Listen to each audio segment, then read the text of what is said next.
it would come as a surprise.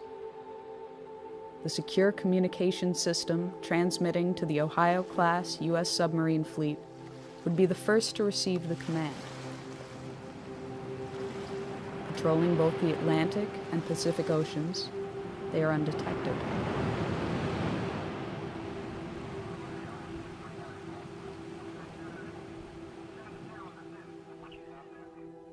"14 of the 18 warships are equipped with 24 Trident missiles each, Trident 1s and Trident 2s. The remaining 4 are armed with 154 Tomahawk cruise missiles, which can be outfitted with nuclear warheads. The fleet as a whole represents half of the United States' strategic thermonuclear capability. A single Trident II missile is equipped with up to 8 nuclear warheads aboard a multiple independently targetable re-entry vehicle, or MIRV. A single WW3 warhead delivers the equivalent of 475 kilotons of TNT. In the case of a full deployment, the United States could unleash over 400 such missiles with between 6 and 8 warheads each.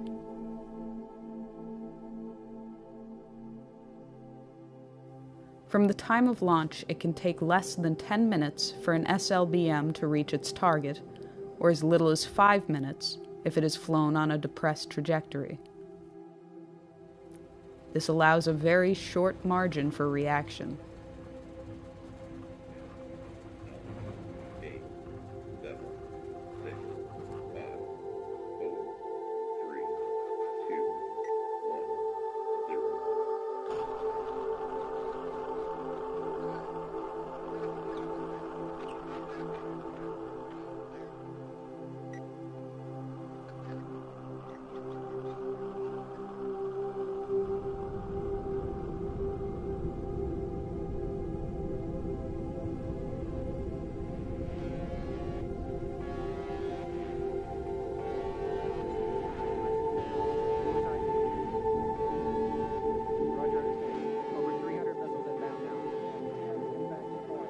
Early warning radar systems in Russia, China, and elsewhere immediately detect the missile plume.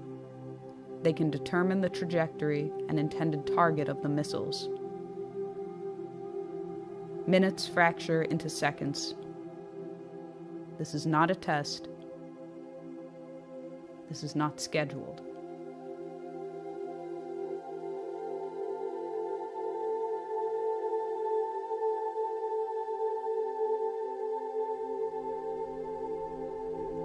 Russian nuclear command and control systems, carried over from the Soviet era, leave little time to opt out or delay a full-fledged response.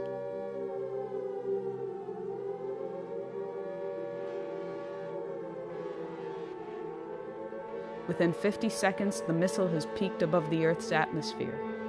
It reaches its top speed. The engine drops off. The bus releases multiple warheads as well as decoys. The radar systems on the ground are overwhelmed and unable to differentiate the two when they are in post-boost phase. Re-entering the atmosphere, the decoys burn off, and the warheads enter their terminal phase.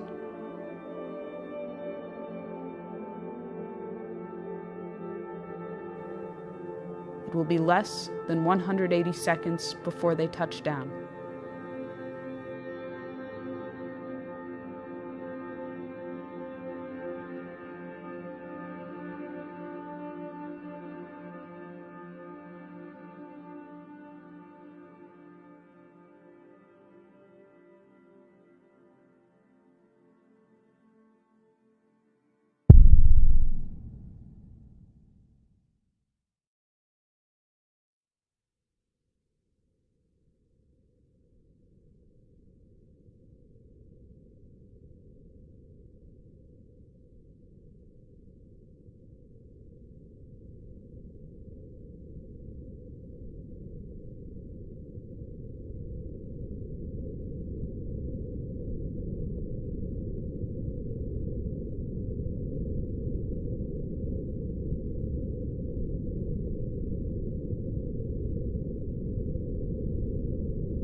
that goes off in full in the first shot. Now you have in the submarines, you have the warheads you have not yet discharged. Those go along the way as a second wave. After that, you're pretty much out of weapons. After which, most everybody is dead. Most logistical systems are dead, non-functional. You have a situation where the effect of this kind of firing creates a continuing effect which may go for several years. Now, instead of having one bomb, which is it's a nuclear super bomb with thermonuclear implications. Now, imagine you have the same kind of thing, or less, and you have not one big bomb. You have a whole barrage of such things. The exchange involves Russia. It involves China, which has a very significant thermonuclear arsenal. It implicitly involves India. It involves the United States. It involves the extermination, virtually, of Western Europe.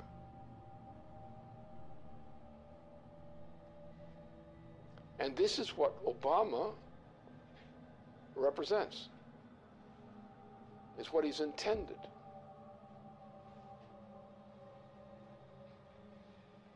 This is the end of civilization.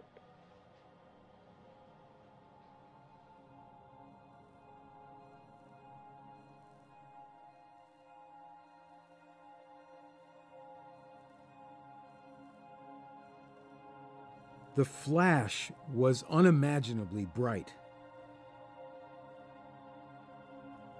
As the rain fell, the wind grew stronger and stronger, and suddenly, probably because of the tremendous convection set up by the blazing city, a whirlwind ripped through the park.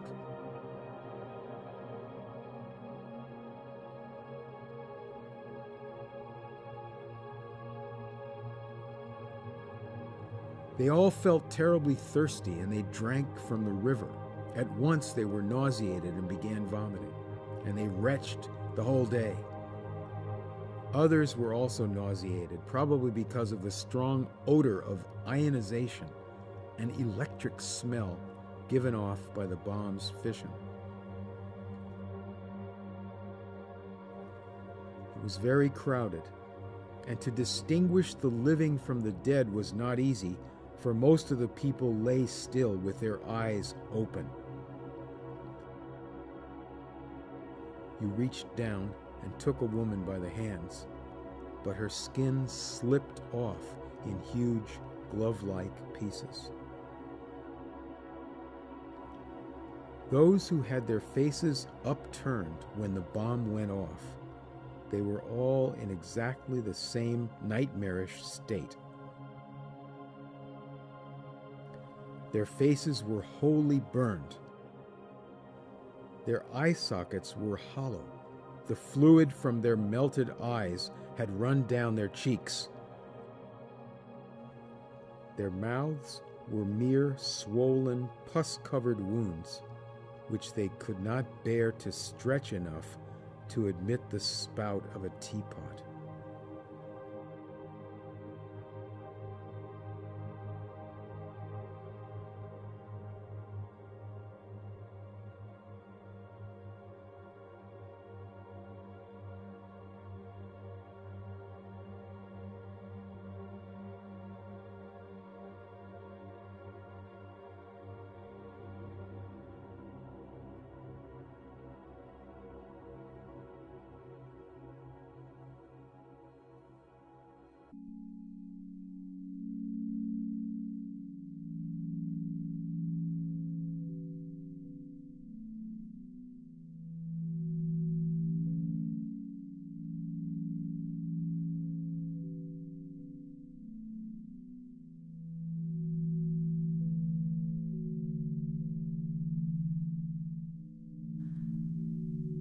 The current world population is 7 billion persons.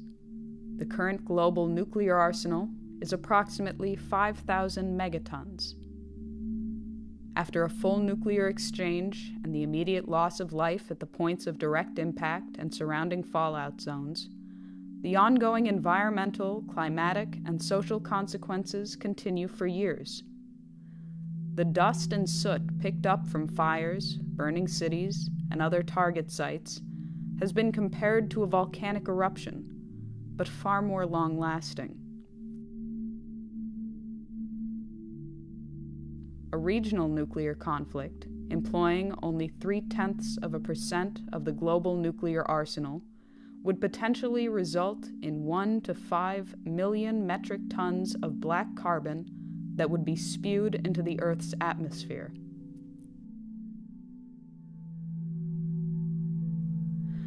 A spring or summer attack, or an attack in the extended region of the subtropics, would inevitably cause the smoke injections to heat, absorbing shortwave radiation, and to rise.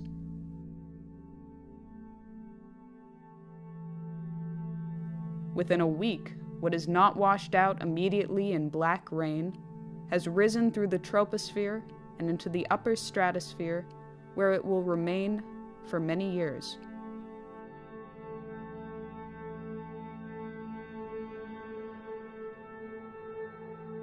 The smoke cloud and the absorption of residual particles plunges global surface temperatures. While a regional nuclear exchange could result in global surface temperatures decreasing by 2 degrees Celsius, a large-scale nuclear conflict could alter these temperatures by -7 degrees or more. In the depth of the last ice age, some 18,000 years ago, the temperature difference from today was -5 degrees.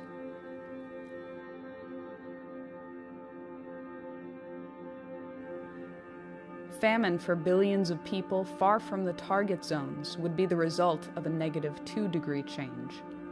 Growing seasons would be shortened by nearly 3 weeks, wiping out crops. A change in 5 degrees would sufficiently ruin Canadian agriculture entirely. If world grain reserves were not destroyed in the initial exchange, reserves would last for 71 days, with little, if any, means of transportation.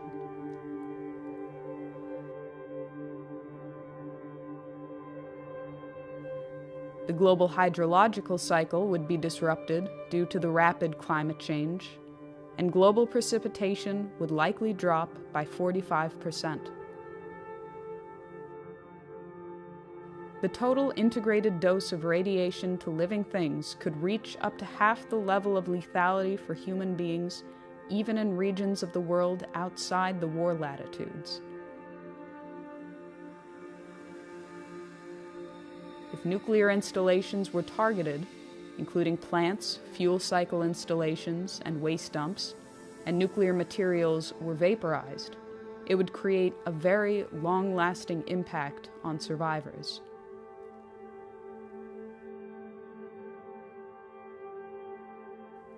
These are only the projected consequences, but it has been said that the effects of a nuclear war that cannot be calculated are just as important as those for which estimates exist.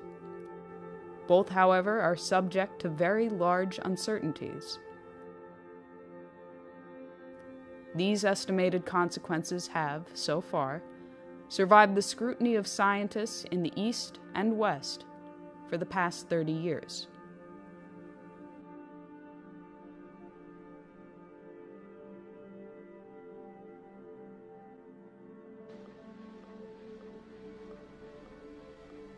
This is a full-scale commitment to an attack on the entire Eurasian continent, especially the Asian side.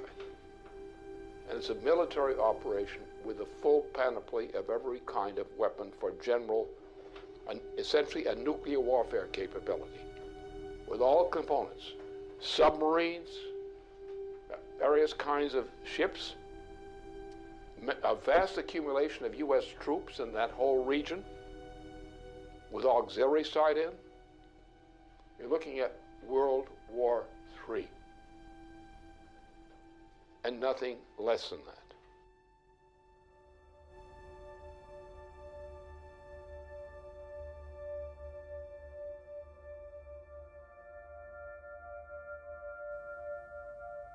In the period of late 2011, U.S. President Barack Obama inaugurated a Pacific Century, or a Pacific Pivot, which expands U.S. military presence in the naval theaters of the Pacific and Indian Oceans. This expansion has been seen as an attempt to contain China and erode its regional sovereignty by building up a presence in bordering territories.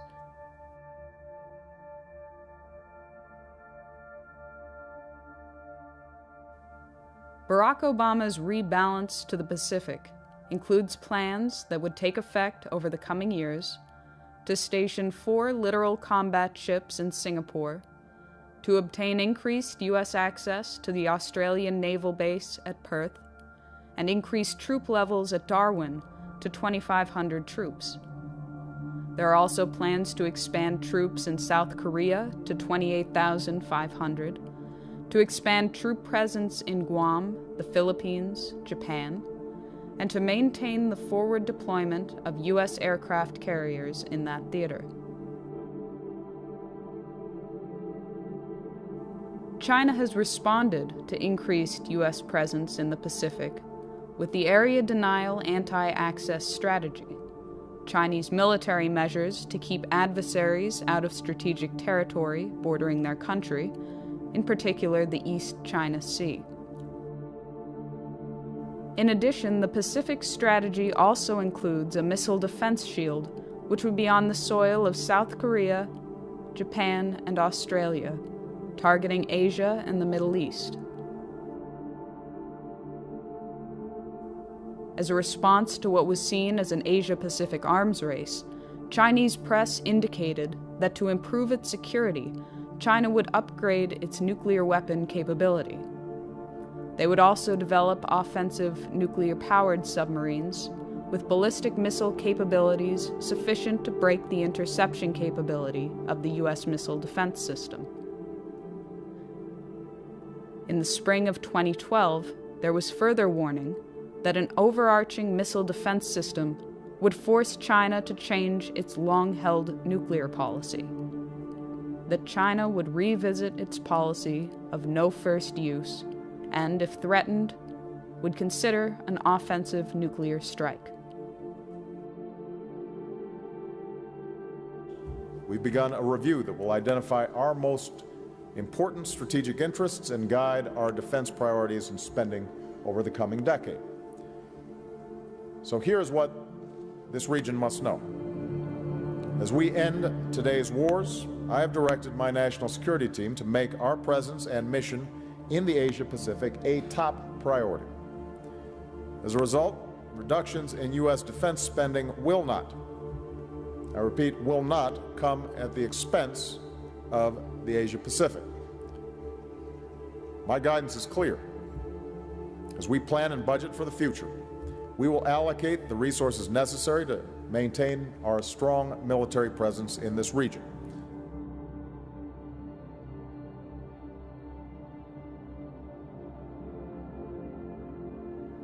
Since the 2009 inauguration of the Obama administration, plans for the European phased adaptive approach have continued and escalated in spite of Russian offers of a joint ABM system. In May 2012, NATO announced that Phase 1 of that system was operational.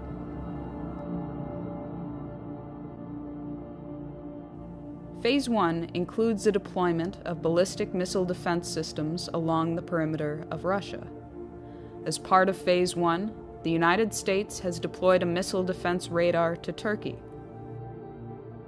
As of March 2011, an Aegis ship with BMD capabilities was deployed to the Mediterranean Sea, where it currently maintains a presence. An agreement was reached with Romania to host a U.S. land-based BMD interceptor site. Agreements were also reached with Poland to host a similar site. The existing naval facility in Rota, Spain, also agreed to host 4 U.S. Aegis destroyers, each with BMD capabilities and equipped with Tomahawk missiles able to deliver both conventional and nuclear warheads.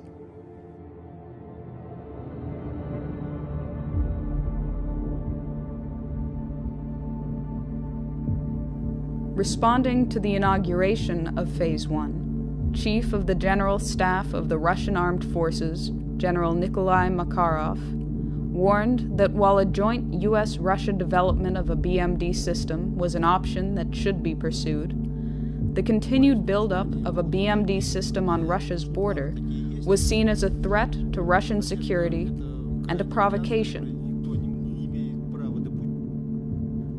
The military would, therefore, consider a preemptive strike against the sites from Kaliningrad using Iskander missiles, truck-mobile, nuclear-capable tactical missiles with a range of up to 400 kilometers. Размещение новых ударных вооружений на юге и северо-западе России. Для огневого поражения комплексов противоракетной обороны, включая развертывание ракетного комплекса «Искандер» в Калининградской области, представляет собой один из возможных вариантов разрушения инфраструктуры ПРО в Европе. С учетом дестабилизирующего характера системы ПРО, а именно создание иллюзии нанесения безнаказанного разоружающего удара, принятие решения об упреждающем применении имеющихся средств поражения будет приниматься в период обострения обстановки.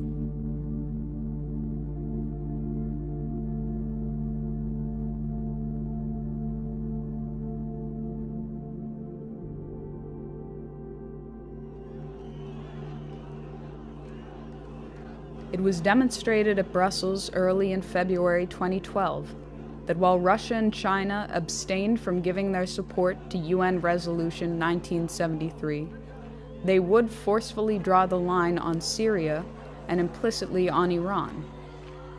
That future interventions or regime change operations in violation of the United Nations' professed commitment to defend the sovereignty of all independent states would no longer be tolerated and would be countered by force if necessary.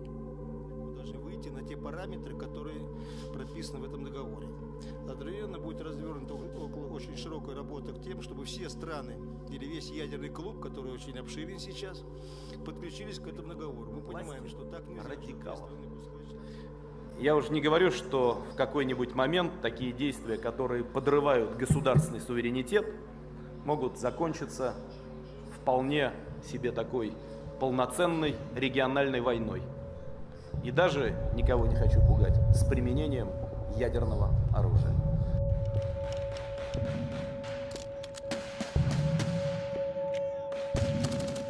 In a speech before the 18th General Assembly of the United Nations, President John Kennedy warned even little wars are dangerous in a nuclear world. Today it has been through the hardline preventive actions taken by the U.S. Joint Chiefs of Staff and the Russian military and political leadership that have held back the tides of a threatened international conflict. Simultaneous with these delays, the economic conditions in the transatlantic have deteriorated to the point of imminent breakdown, while the Eurasian region has enjoyed relative prosperity in comparison.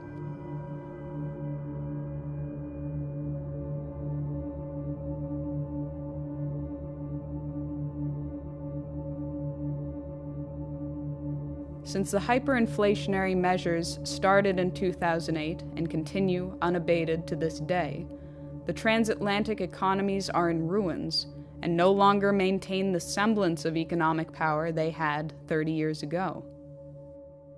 Similarly, NATO no longer maintains the military power it had during the Cold War.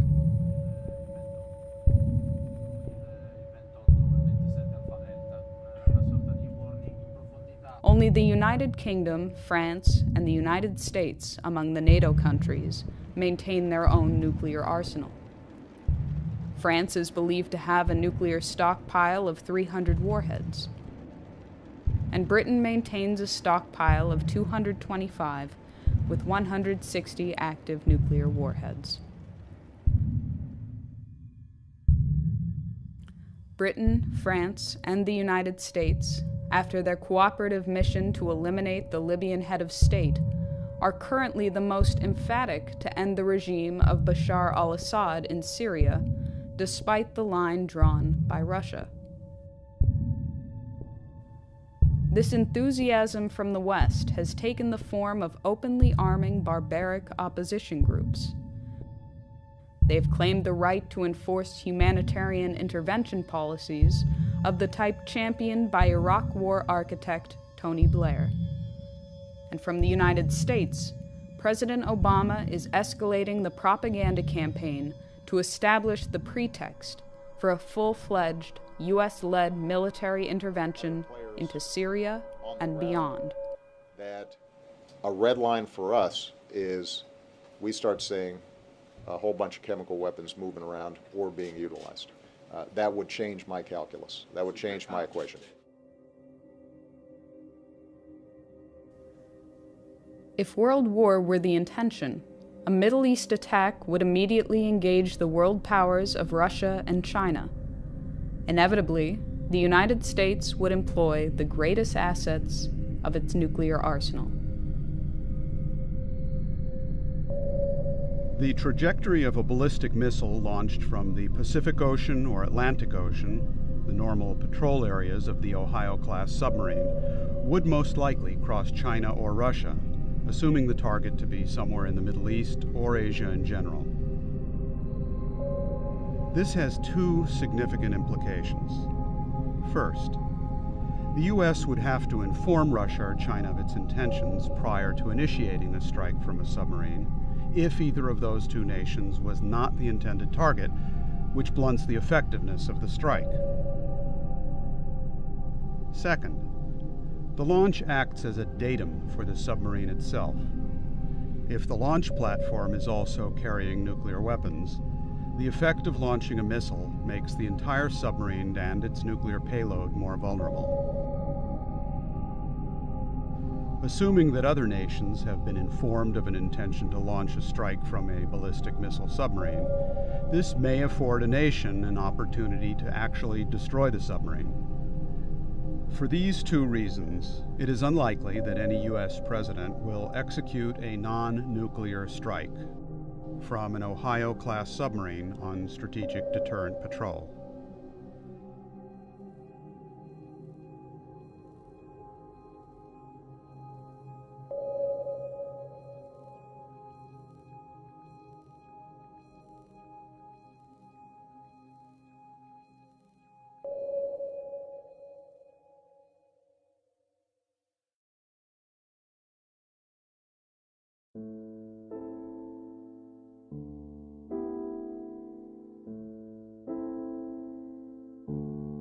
At the commencement of the August 1983 Erice Conference on the technological basis on which to build peace, Chairman Antonino Zikiki spoke of the consequences to humanity and the planet as a whole if a personality came on the scene foolish enough to provoke a worldwide thermonuclear confrontation. He warned that in history, fools have never been lacking. Sooner or later, in 10, 20, or maybe 100 years, a fool will come forth.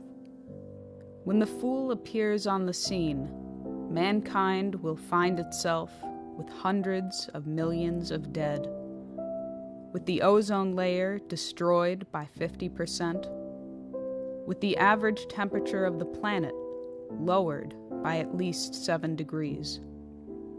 With an enormous amount of radioactivity about, and with mountains of ashes instead of the vast treasures accumulated in centuries of laborious and intelligent activity in all parts of the world. When dealing at the level of thermonuclear war, these decisions ultimately fall to the personalities of the heads of state involved.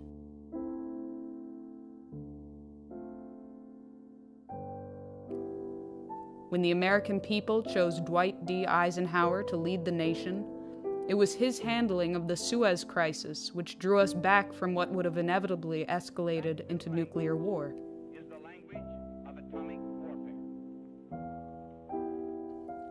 When the American people selected John F. Kennedy to be Commander-in-Chief, it was his commitment to survival and progress and peace that guided his hand in dealing with Soviet Premier Nikita Khrushchev in Cuba, in Berlin, and in securing a nuclear test ban treaty.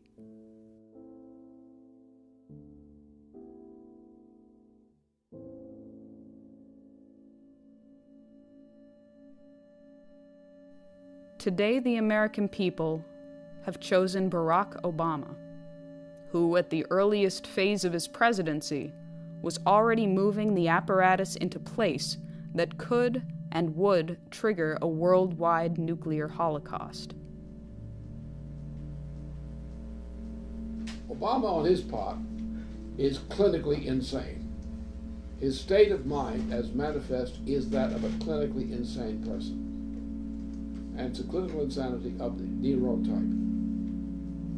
So therefore, he is in a mood and on a road toward his own self-annihilation, whether as a personality or even more drastic measures. That is coming. This man is a type who is capable of suicide. This may be the first clear suicide case in the U.S. presidency. He's in the direction of getting there. Whether he actually gets there, the fact remains he's now developing rapidly in that direction.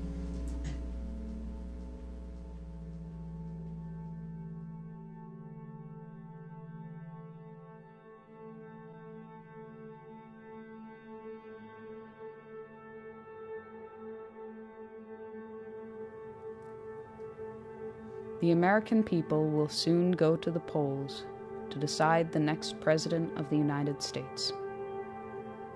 Recent estimates and reports indicate that the United States military, in particular the U.S. naval capability, will be at its peak deployment capacity in the coming months before elements are retired, phased out, or cut from the budget.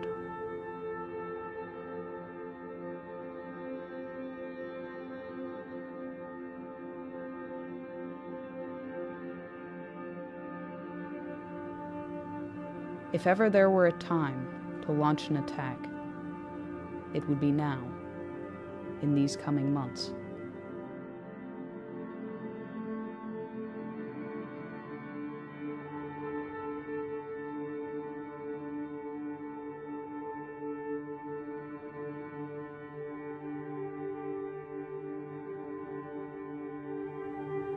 If ever there were a time to prevent such an attack, it would be now, before the consequences of the November 6 election.